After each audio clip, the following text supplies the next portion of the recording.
morning, people. Please let me introduce you to me, Keith Rand. People have been complaining and say, who are you? You haven't been introducing yourself, Keith. So I am Keith Rand, and this is CBN. And what I'd like to do is go around and introduce each and every one of you as I see you on my screen. Take about a minute or so and introduce yourselves. Give us a good lead for you. My first person will be John Vandersall, please. Thank you, Keith. Good morning, CBN members and guests. My name is John Vandersall. I'm a residential real estate agent in Indianapolis, Indiana. I work for the brokerage FC Tucker. We're local in Indiana and Northern Kentucky. Can we share an ask for the week, Keith? Is that we doing that as well? So the September numbers came out for Central Indiana, and inventory remains to be low. In fact, it was nearly 700 homes less this September versus 2020.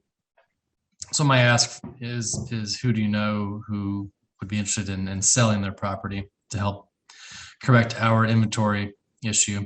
And for those on the call who are out of state, please know that I have a referral department with contacts and connections in every state, and I want to say almost 200 countries. So if you know anyone who wants to buy or sell, I can make those contacts. Thank you, John. Rhoda Israelov, please. Good morning, all, and welcome to Sal. I see him every 2 weeks on his special networking meeting. My company is Say It For You, which is what we do. My team and I write what you read when you go on our clients' websites. Say It For You B is really flourishing. This was a dream that I had to work with agencies, and that's been very, very good lately. So it makes my writers able to do more with less work on their part. So they are able to do a better job because the agent has done the research. The agency has done the research for the client. So if you know of a marketing company that needs a sous chef, they need the work done, the food served up, that's what we do. So personally, going back to the original question, for the first time since COVID, our family is really going to be able to have a holiday together. So we got 3 coming from Portland, Oregon, and we got 1 college student coming from Boston, 1 from Boulder, Colorado, and my son and I from here. We're all going to meet in Chicago. So we haven't been able to do that because of COVID. So that's the plan for this year's Hanukkah. Thank you, Rhoda. Sharon Melendez, please. Hello, my name is Sharon Melendez, and I'm the CEO of Illumination Station, which is a educational storytelling nonprofit organization. We seek to enlighten people and illuminate stories of unsung American heroes to inspire young people to become the best version of themselves and see how they can overcome obstacles. I would say that thanks to Adele, I got a grant writer, so that was really good. And but this week, I really am looking for a group that we can do a test with, either a kids at risk group, or even as some had mentioned, an autism group, foster family, or a low income schooling district, somewhere where we can really partner our organization with them and do a test pilot to see how our organization can come alongside and really help them in their needs. So that's a big thing for us right now. The other thing is we need recurring donors, because recurring donors are the lifeblood. So, but anybody who really is inspired by helping young people and seeing this flourish. So those are the things that we need right now. Thank you, Sharon. Nick Sullivan, please. Well, hello, everyone. Nick Sullivan here in Raleigh, North Carolina, work across the nation. We all know that, cash flow and money, lifeblood of businesses. If you don't have money or cash flow, businesses don't survive. I can help with it. I help businesses that you go to and frequent. It could be the doctor's office, it could be the grocery store, the convenience store, the golf course, it could be the manufacturer, the engineering firm. Any businesses that could be eligible for significant programs that the federal government offers.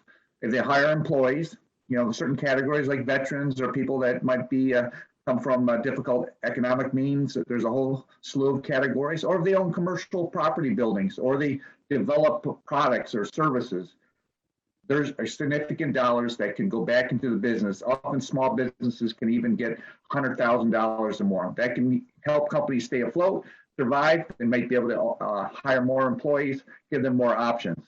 Keep that in mind. Again, it's Nick Sullivan, Sullivan Business Solutions. If they have 15 minutes, it takes me about that much time to scan programs to see if they might qualify. Thank you, Nick. Jerry Luco, please.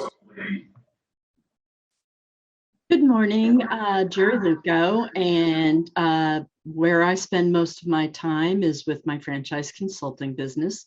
So I help people that are aspiring franchisees find them that absolutely perfect fit franchise, get some freedom, time, money, and the lifestyle that they've been dreaming of and hoping to find. I actually also do some franchise development sales work for a particular concept, which is called farm stores. It's a convenience store concept. So if you are interested in pursuing something where maybe you are trying to build a mini empire, let me know. And I am looking for commercial realtors across the country. I work anywhere. So if you know a commercial realtor, I would love to be connected with them. That's me today. Thank you, Jerry Luco. Mr. Gerald Cowan, please. Hey, everybody. Gerald Cowan, lawyer, Indianapolis. I had a call yesterday from a lady whose aunt is 80-some years old. She lives in Indiana. She still has property in South Carolina. The bank accounts are there. The house is there. We're going to help her unscramble that mess, liquidate the assets, so there's more funds available to take care of her aunt, who, by the way, donated a kidney to her mother. There's a special bond there where she wants to really take care of her aunt. I do wills. I settle estates. There's mass confusion when someone passes away. Who do you call? What do you do? What do you do with the mail? What do you do? What do you do about protecting assets? I tell them secure and insure. Secure any assets that can be carried off, like a coin collection or something like that, diamonds, rings, things like that, and be sure everything is insured. I found elderly people who lived in houses that were not even insured, or the insurance had expired, or they hadn't paid the insurance. So a good referrals to me would be a guardianship, an estate where someone has passed away. I call it they've been promoted. You know what that means, I think. If not, ask your undertaker. And a good referral would be also a wrongful death case where family has suffered a tragic loss and needs to be compensated financially, or a serious injury case to get just compensation for the injured. Thank you very much, and on with Keith. Thank you, Gerald. Zach Fox, please. Good morning, everyone. Zach Fox with Edward Jones Investments, based out of Indianapolis, and can serve most of the United States at this point now. Just got licensed in Texas last week. So, helping individuals and businesses with their investing and planning needs when it comes to finances. A good referral for me right now is a business owner that's wanting to reevaluate their processes, their payroll, what they're withholding from checks. Are they really maximizing what they can put away? So really happy to help look at that closer with business owners. Thank you, Zach. David Garrison, please. I was getting back feed from somebody. I'm Dave Garrison. I'm with Mutual of Omaha Mortgage. I work with wealth advisors, real estate agents, elder care attorneys, and their clients in leveraging their housing wealth in retirement income planning. Good lead for me is any one of those folks or any one of their clients who would like to examine the housing asset and see how it can be leveraged to make their lives better today. Thank you. And last but not least, Tony Havoc's hidden this week. Good morning, Tony. I'm not hidden. I'm just hiding out and give my 9 to 10 hours of sleep a night. I'm sorry. I still haven't got. I'm still not back from being ill as much as I would like to. I'm actually going to get back in the office tomorrow and do some accounting that's been sitting around for probably about 30 days now. So definitely need to get in and do that. I'm Tony Havoc's with PH2. We do environmental health and safety consulting and forensic engineering. And in terms of what I'm looking for in the way of clients, you can look at what I've been working on in the past couple of weeks. I got a fire soot case, a gasoline spill in Atlanta, and a case of mirror mastic failure that dropped mirrors off a 3-story building. And so those are pretty much the 3 things that we look at: things for failure, things for people who use chemicals or have contaminated property. So any company that has contaminated property, any company that uses chemicals, and something like an industrial company or building owners or attorneys for failure analysis. So that's what I'm looking for in the way of clients. Thank you, Tony. All right, thank everyone for your introduction. What I'd like to do now is turn it all over to Mr. Sal Acosta. Sal, you are up and you also have control. All right, perfect. Thank you very much. Let me see if I can. All right, perfect. Well, thank you all very much for having me here. It's a pleasure to be with all of you.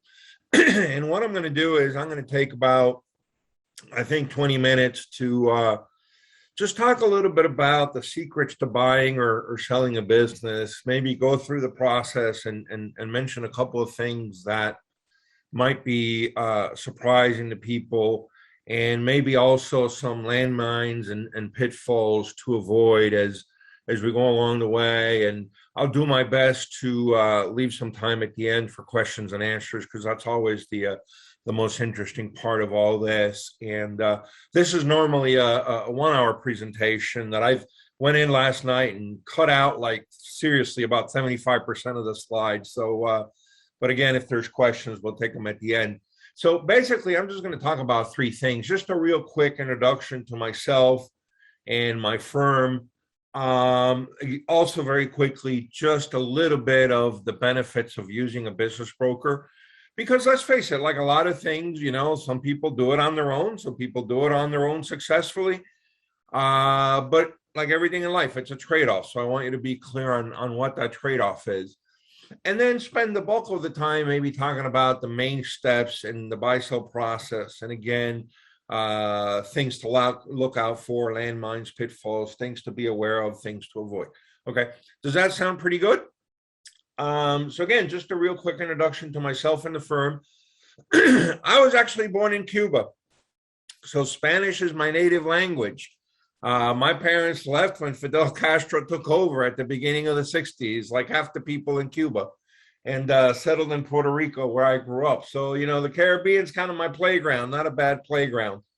Did go to MIT, got my electrical engineering degree. I don't mind dating myself. That was back in 1984, if you can believe that. Good decision for me. Went straight into my MBA at Tulane University.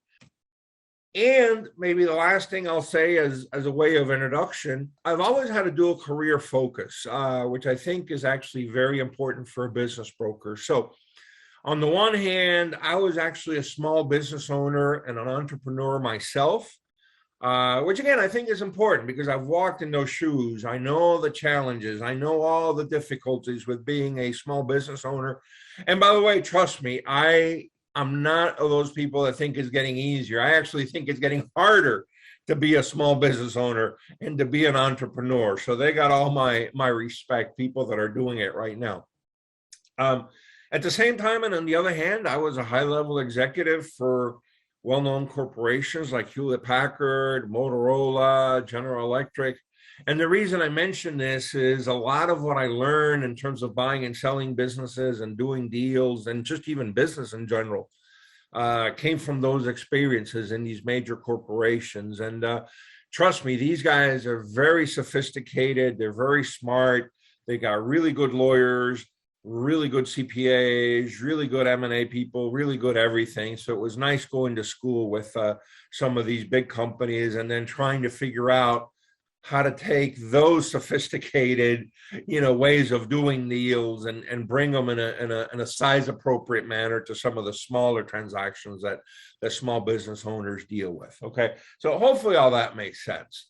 And just to talk real quick about the types of businesses and geographies and industries that we can help. Again, we can help small businesses and lower middle market. So I define that as a business that has anywhere from 10 to 250 employees, anywhere from 0 to 10 or $20 million. And I know things are still a little bit crazy with the coronavirus, but hopefully at least break even to about $1 million or $2 million in net cash flow or EBITDA, if you're familiar with that term. So those are the types of businesses and the types of markets that we deal with. In terms of geography, the beautiful thing is now that we're all doing business over Zoom, now that we've all been forced to learn the technology, now that we've all been forced to trust people on the other side of the screen, I'm actually working with people all over the United States, which for me is a big kick and something that I've always wanted to do, but now people have been receptive to that. And in terms of industry, frankly, I am industry agnostic. I'll work with anybody that wants to work with me. I have a big manufacturing background, so I love manufacturing clients. But again, as long as it's legal and ethical and moral, if you want to work with me, if you're anywhere you're in the United States, then I'll work with you. Okay, makes sense up to there. All right, real quick, just the benefits of using a business broker.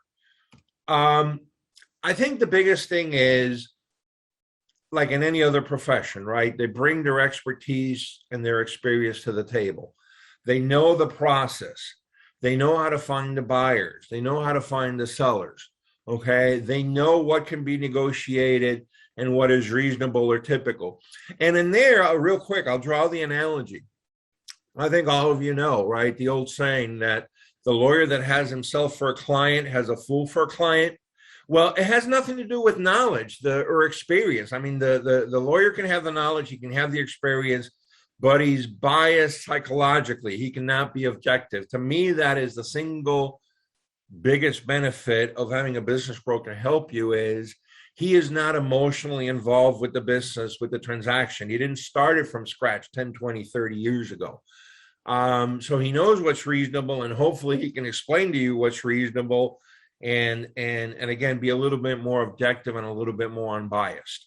Beyond that, obviously, we all have our networks of bankers and lawyers and people that we can refer to.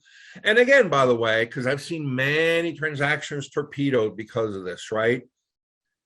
There's all kinds of lawyers and nothing wrong with them, but you don't want to bring a divorce lawyer to an M&A transaction. Okay, if you're going to do an M&A transaction, you want an M&A lawyer. Again, you don't want the family law guy. Okay, same thing with CPAs. A lot of them are great at filling out tax returns, minimizing your taxes. God bless them, but maybe that's not the right guy to do your due diligence. Okay, and last but not least, business brokers can keep the process confidential. Okay, and let me just say this very quickly. Nothing good can happen of people knowing that you're trying to sell your business at a very early stage, okay? You know, the customers could get nervous. They could seek a new service provider. Same thing with the employees. They may decide, you know what, if I'm going to get blindsided and fired, then maybe I should leave on my own terms. You know, the whole issue of it's better to find a job when you have a job than when you don't have a job. So, you know, your employees may jump the gun and leave you, even though the new guy, the new owner was planning to keep them on. Because it's to his advantage to keep that experience on, right? But they may get nervous and seek their own path. Same thing, suppliers can get nervous. If they're giving you a credit, they could cut it away, or they may not include you in some programs or incentives, whatever. So again, typically nothing good can happen of people knowing prematurely that your business is for sale. And just from a process perspective, be aware the business brokers will make sure everybody signs an NDA, which is a non-disclosure agreement, which is, and just the quickest summary is basically keep your mouth shut, don't say anything to anybody. And also make sure if you're representing the seller that the buyers are qualified to do the transaction, because the last thing you want to do is spend a lot of time with somebody, they fall in love with the business, they want to buy it, and then at the end it turns out they just don't have the financial capacity to do the deal. So a business broker can help you avoid that situation. Okay, make sense up to here? Yes, questions? Everybody following along? All right. So here's the main part of this, and again, I'll try to keep this to about 10 minutes or less. But these are the main steps for selling a business. By the way, and every broker I'm sure has a slightly different spin on this. This is my personal spin on this, and hopefully it makes sense. But from my perspective, the main steps for selling a business are the following, and I'll talk a little bit about them in more detail. But first, you have to prepare. Then you have to value the business. Then you have to improve the valuation. You got to establish the process drivers and key players. You got to identify, find, and qualify the potential buyers. You got to engage in a process of negotiation of agreement and agreement. You got to do a thing called the letter of intent. You got to do a thing called due diligence. And then after that, you can get to closing. Okay, so I'm going to talk a little bit about each one of these. So the first step is prepare. And again, a lot of people jump over this, don't do this. And this is sort of my personal experience speaking. And by prepare, I mean mostly get all your ducks in a row, get all your paperwork set up to be able to present it in a way that makes sense, in a way that's concise, in a way that's thorough, comprehensive, with no errors, no missing documents to a potential buyer. Okay. And you want to do this at the very beginning of the process. A lot of people call this even a reverse due diligence process for a couple of reasons. One is if there's gaps, errors, omissions, whatever the case, missing information, this is your time without the pressure of having a buyer at the table to go and clean up those gaps or those problems and get everything pristine and everything ready to show it to a potential buyer.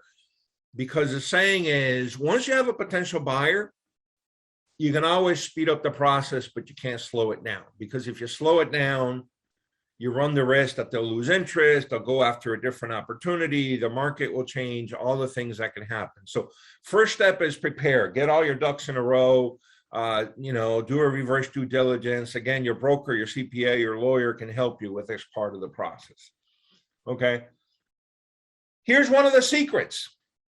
People always ask me, well, how long does it take to sell a business? And they're hoping the answer is going to be somewhere between 30 and 90 days. Well, guess what? Here are the statistics. You can see on the bottom axis, that's just the size of the transaction. But bottom line is I always tell people 6 to 12 months, and you can see where it comes, right? The smaller transactions you can get done in about 6 months. And then the larger transactions, you're hitting 10 or 11 months. You might as well say 12. That's a nice number. It's a whole year. Notice it's interesting to me, and they don't explain why. It actually starts to fall down a little bit or become a little faster as you start doing some really big transactions. And I suspect when you start doing some of these really big transactions, everybody at the table has been at the rodeo before. So they know, both sides of the table know the process, know the documents, know everything.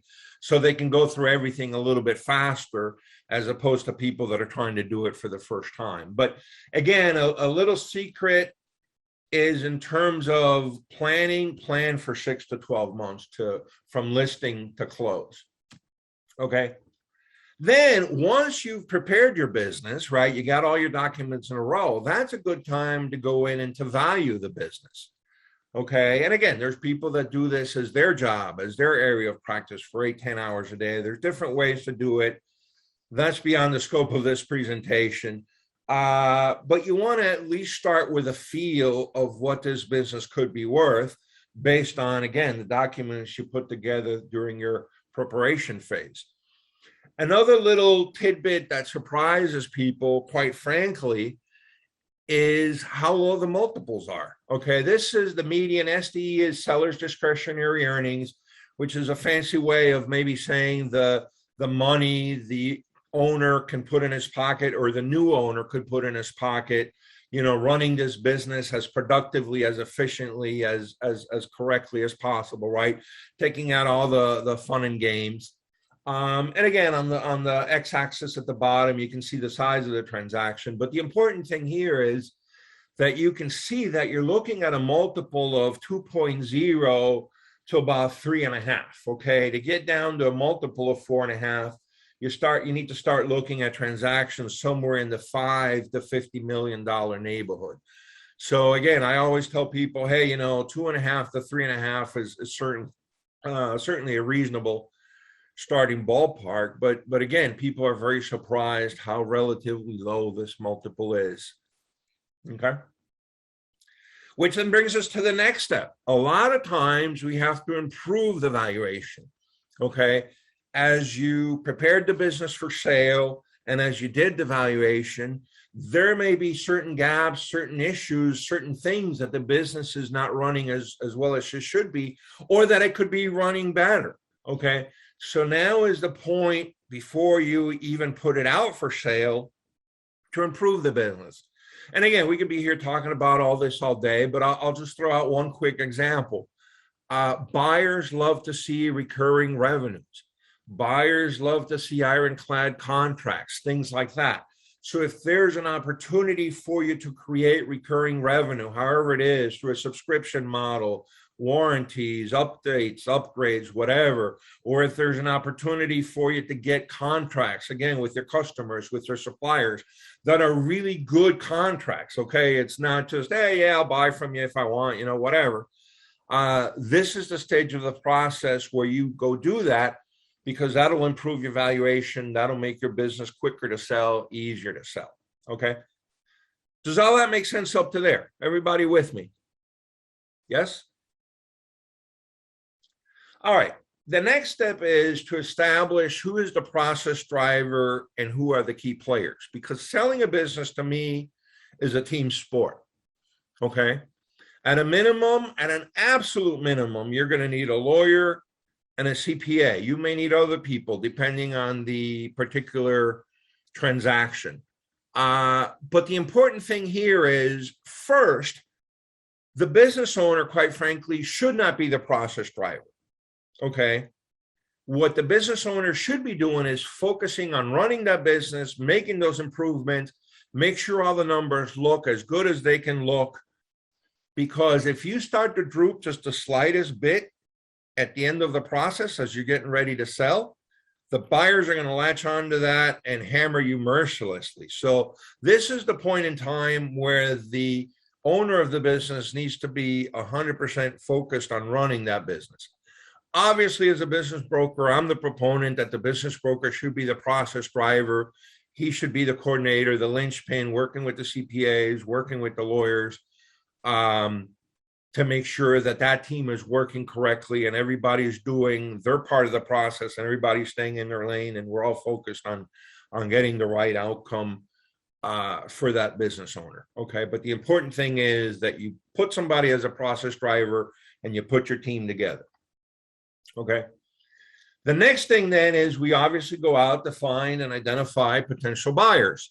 And this is, again, where the business broker can earn his money. I'm not going to go into the details, but just suffice it to say, there's different databases you can use. You can do different types of marketing programs, outreach programs, depending on the size of the business. Some strategies may be better than others. This is not a one size fits all, but that's the next step in the process, is to find these buyers and qualify them. Again, make sure that they really have the capacity to do this deal. Okay. The next step after that is to enter into a negotiation and into an agreement. And again, we could be here all day. There's entire books on negotiating, right? And reaching agreement. The only thing that I will say as an example is how things change and evolve. Because of COVID, and because the additional uncertainty that COVID has thrown into every business and every process and every market, we're seeing the buyers insist a lot more on earnouts than before, okay? And this is a big area of negotiation because, of course, I don't think I have to tell you that sellers hate earnouts, right? They'd rather just get all their money up front and run. Buyers would like to have as much earnout as possible, okay? And I see Keith laughing because I can tell he's been through this rodeo. And again, this is where a business broker can be a little bit help you by being objective and say, hey, this is a reasonable earnout. This is not, this is the most we can give. And real quick, by the way, earnout just means that, and technically it's separate from the purchase price. It means that after closing, as the business performs to certain parameters, whether they're operational, financial, however you define them, the seller is going to get more money from the business itself as the business reaches these milestones, achieves these goals and objectives, okay? And again, this is just an example of one of the things you'd have to negotiate and one of the things you'd have to agree to. And there's a whole laundry list, and a good business broker can bring that laundry list to the table, make sure we're talking about the appropriate ones for your size business and your size transaction. The next step is optional, but I'm a big believer that you do what's called the letter of intent, which is basically just a dry run. In my mind, it's a dry run for the closing. Okay, you agree to all the significant terms. You agree to price, if there's earnouts, if there's whatever. Okay, now the thing is, it's non-binding. So in theory, later on down the road, either party can back out. But at least you're starting with an agreement in writing so you can avoid miscommunication, misinterpretation. If you're thorough, you can avoid surprises, leaving anything out. So to me, a letter of intent, again, I think about it as a dry run, as a dress rehearsal for the closing.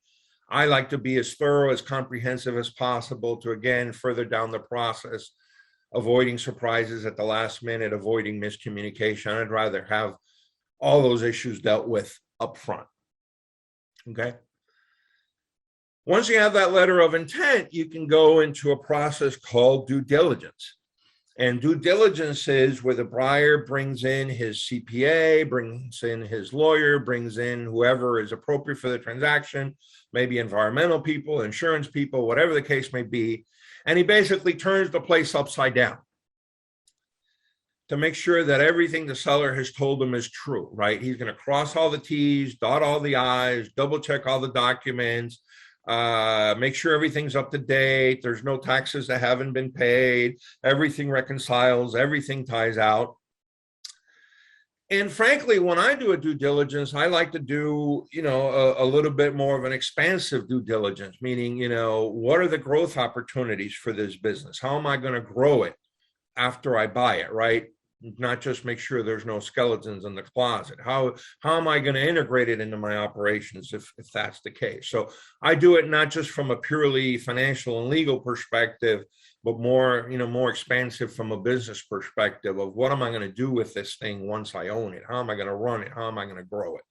And what are the pitfalls that could happen that have never happened in the past? The famous black swans, right?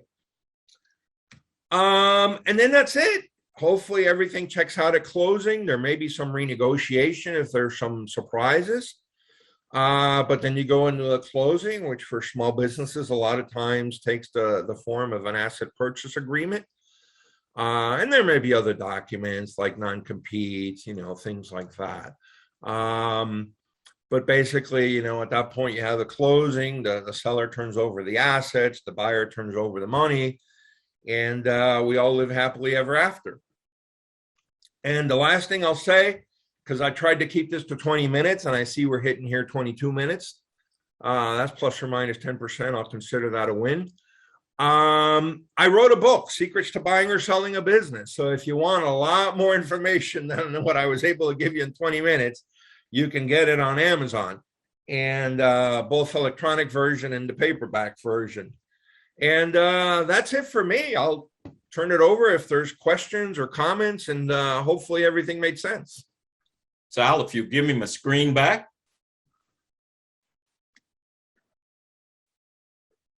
Yeah, it's I was laughing there, Sal, when you were doing that one section.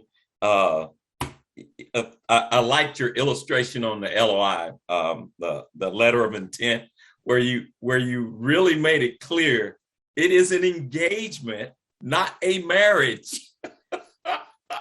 It is an engagement, people. It is not a marriage. It's not even close. So, yeah, I appreciate you doing this. We'd had a discussion before, myself and David had sold his business, and I buy them from every once in a while.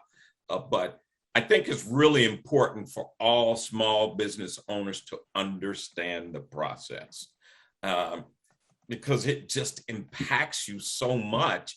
And like you said, keep your mouth shut.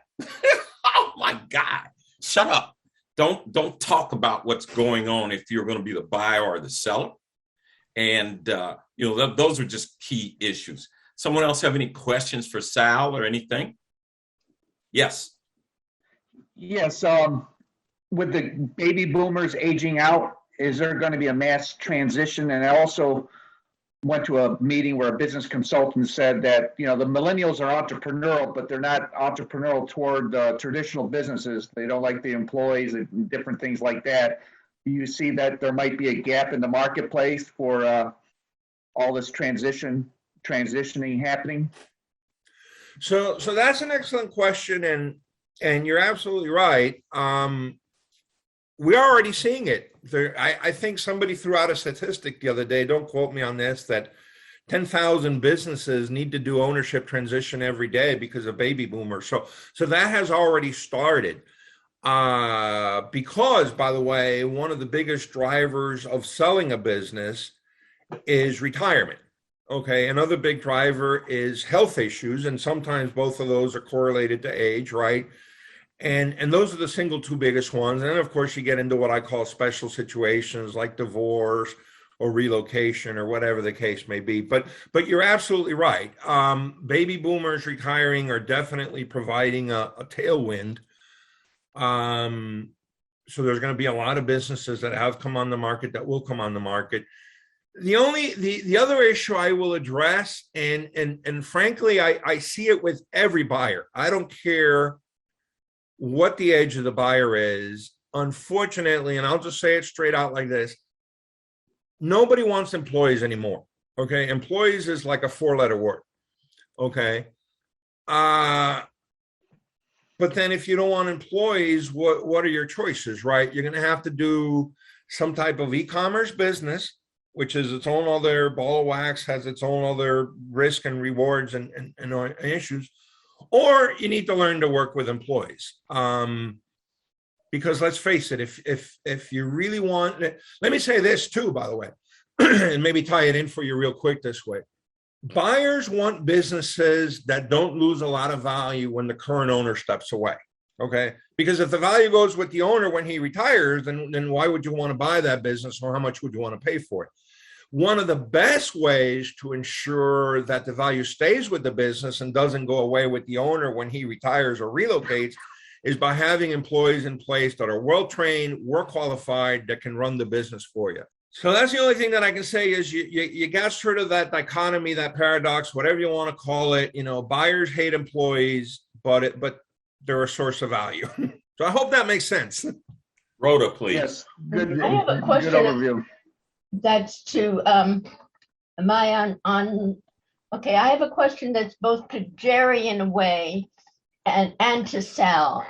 Jerry, when you are selling, if I come and I want to become a franchisee of whatever, I want to start a business, how many of those businesses are already there and you're actually selling from an already running business as opposed to a new franchise location for that nationwide franchise? Most of the time, I'm actually working with new locations.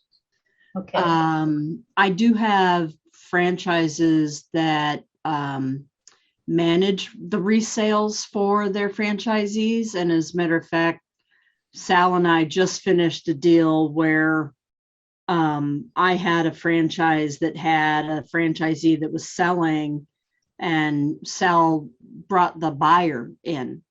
And that's why I have gray hair. And and that's why I needed to go on vacation. But most of them are in expansion mode, right? It's the really big guys that tend to have a lot of resales, or the ones that have been around for a really long time. And then you'll start to see, like I have a whole family of like trade franchises. And I get a weekly notice about different resales that they have. They tend to be, the people selling tend to be retiring. They give us the reason. Like one of them is just like, hey, they have multiple businesses and they don't like this one enough to keep it, or they want to retire, or there's health reasons or something like that. But most of what I do is new stuff. Mhm. And by the way, just for the record, everything that I do is sale of what we call going concerns, businesses that are already operational. If somebody says to me, hey, I want to buy a franchise from scratch, I'll say, hey, I'll send you over to Jerry, because that's not what I do. So in that sense, we coexist very well. And sometimes we play along very well when I have difficult clients. Yeah.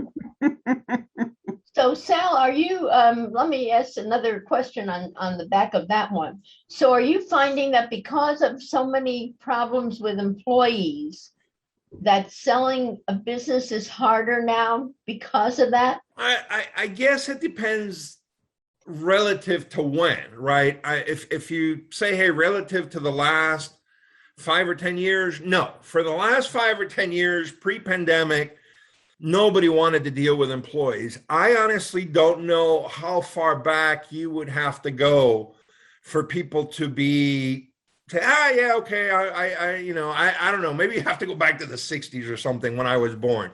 As far back as I've been a business broker, and again, I hate to say it, but I'm going to shoot you guys all straight. Nobody wants to deal with employees. You just have to, because that's your leverage, right? I mean, the only reason you hire employees is because by definition, you think they're more beneficial to the business and the bottom line that what you're paying them as salaries, right? Let's just talk like capitalists here. But the truth is nobody wants to deal with them. They don't want to deal with the absenteeism, the cost, the all the government regulation, but that's, again, you got to do it if you're going to grow your business. Anybody? Nick, I think you had a question, and I moved on to Rhoda. Oh, no, Sal covered it. I appreciate that. Okay, no problem. And by the way, let me just say this real quick. Don't forget that graph that I showed, and this ties into a little bit into the whole employee issue. As your business gets bigger, not only does it get more valuable because the bottom line is bigger, it gets more valuable because that multiple that you can ask for it when you sell also gets bigger, for a lot of reasons. You're more diversified, you're more solid, whatever. So just recognize that if you want your business to get bigger, to get more money when you sell it, because it is bigger, but also because you have a bigger multiple, one of the main levers you can pull to grow your business is to get people to work for you. Right. Well, I guess I do have a question. Is it based on the type of employee? Is it low wages or professional employees? Or does it matter what type of employees, or everyone's frustrated with employees regardless of what wage scale or what professional level they are? Is it all the same? Well, so here's what I will say. And this is now I'm going to draw a little bit on my corporate experience, okay? I think employers, to be honest with you, are not happy with their employees, regardless of the wage level, regardless of whether they're hourly people or professional people. But the problems that they bring to the workplace are different, okay? The hourly people, the low wage rate people bring a set of problems to the workplace that are different from like a professional, like a CPA or a lawyer, if you're a law firm or a CPA firm or whatever the case may be. But let's put it this way. I haven't run into any type of professional that runs any type of big organization and say, oh, Sal, I'm just so happy to go to work every day with all these wonderful employees. right? It's just different issues, but there's issues nonetheless. Because I wonder with the supply chain issues, if we're changing our sentiments about work and businesses, is that going to change how we do business in the future? And are there going to be gaps that we're starting to experience now that are going to continue or get worse? Wow, that is a really deep philosophical question. Because I'm going to kind of throw it into everybody wants to work from home now. Okay, nobody wants to go into the office anymore. And in my perspective, what that's going to happen, what that's going to drive is going to drive two things. Okay, one is managers are going to have to get much, much better at managing and evaluating employees by results, right? Before, let's face it, right, wrong, or indifferent, there was a lot of managers that would manage by, how many hours are you in the office? Do you look busy every time I walk by your cubicle or your office? Now is, can you get me these sales? Can you get me this contract? Can you get me these operational results, right? But the other thing that I'll say, and hopefully I'm not contradicting myself, based on my experience with big corporate organizations, and maybe this is a generational thing for me, I'll admit to that bias, but if you're not showing up to the office and you're not having that face time, you may not get fired, but you're certainly not going to get promoted, and you're certainly not going to get the big bonuses and the big salary increases. I think, unfortunately, a lot of managers are still in that sort of old mentality of, I need to see you there, and I need to be able to walk by your cubicle and pull you off your cubicle in the conference room for like an immediate meeting on a crisis. Okay, if I have to go into Calendly or some system to set up a meeting to do a video chat with you an hour later or a day later, they're not going to be happy. So again, I don't know. Hopefully that addresses your question, at least as I see it from my vantage point. Anybody else got any questions? Tony. Yeah, Sal, you talked about trying to limit the owner's time that it takes to put into getting ready for a sale. How much time, it's going to be a range, it's going to vary, but typically speaking, how much time is actually put in by the owner getting their company just through the sales process? Okay, so let me say this. It's going to be, as just first of all, end to end, about a 6 to 12 month process. Okay. Now, in terms of how many hours that owner needs to devote every week, I think that's going to depend on two things. Okay. And I'm sorry that I have to hedge and fudge, but it's going to depend on two things. One is, how clean are your numbers and your systems, and how organized is your data to begin with? Number one. And number two, how willing is that owner to put together a team that's empowered? Okay. Meaning, are you willing to bring in a CPA, give him access to the information, let him do his stuff? Do you already have one? Okay. But believe it or not, and again, at different stages of the process, the demands may be different. But I would say on the front end, not less than 4 hours a week. Okay. And maybe on the high end, not more than 8 to 10 if things are really screwed up and there's a lot of cleanup and hand holding and a lot of meetings just to straighten out the books and things like that. So I hope that makes sense. The owner is going to have to put time into this. Yeah, I mean, maybe that's that. The bottom line is this: if you're the business owner and you're not prepared to put time and effort into this, you're not ready to sell. Yeah, Tony, and having done this a couple of times, I'll tell you that preparation by that owner is a big deal.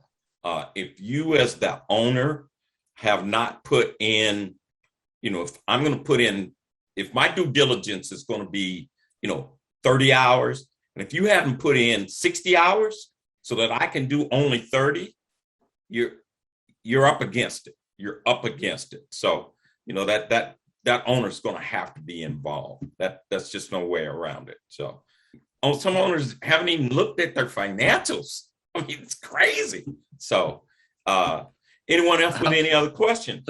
How can you run a business? Let me just throw this out real quick. I'm sorry, I'm over talking. What were you saying, Tony? It's like, how can you run a business without at least looking at the financials to begin with? I mean, trust me, it happens. Go ahead, Sal. No, I was going to say, I'll give you an example of something that makes things harder. A lot of times a business owner will have I kid you not, a different CPA every year for 5 or 8 years in a row. And they don't pass the information from one to the other. So now when a buyer comes in and says, hey, listen, I want to see the tax returns for the last 5 years, you need to talk to 5 different CPAs. And when they say, I want to see the source documents or where these tax returns came from, now you're trying to get source documents for 5 different CPAs, and they're not talking to each other. And trust me, it's a nightmare. And you may think that's exaggerated, but I've seen that. And you hope they paid those CPAs so you get those documents. Yeah. Oh my God. Yeah, it's a funny thing. Any other questions? Anybody else? Sal, this has been a real interesting one. Like I said, myself and David had done one earlier. Your perspective is just refocusing me again. Some funny war stories, of course, but I think we as small business owners, most of us are 1 or 2 people, but you have to keep that in mind because you never know when an opportunity will come along. You just never know. Rhoda's a perfect example of that. She has a business that at some point I know she's told me in the past she's going to sit in that chair until the day she dies, but you never know when that opportunity will come along and you may be able to capitalize on that. And so, you want to keep that in mind. So, and the other thing is small businesses never think about doing an add-on. Everything doesn't have to be $5 million. Buying another small business, if you're at the 500K range or 250K range, and then finding another add-on in $100,000 range, man, you just increased you grew exponentially. So you want to keep that in mind and not, like myself and Sal are talking about buying business and you say, oh, I'm not in a position to do that. No, don't think of it as an add-on. So, just keep that in mind. So, Sal, great discussion this morning. Thank you so much. You guys, we will be on this thing next week. We need to start talking about 2022. So please, please attend. With that, I will be seeing all you guys next week. Adios. Bye-bye.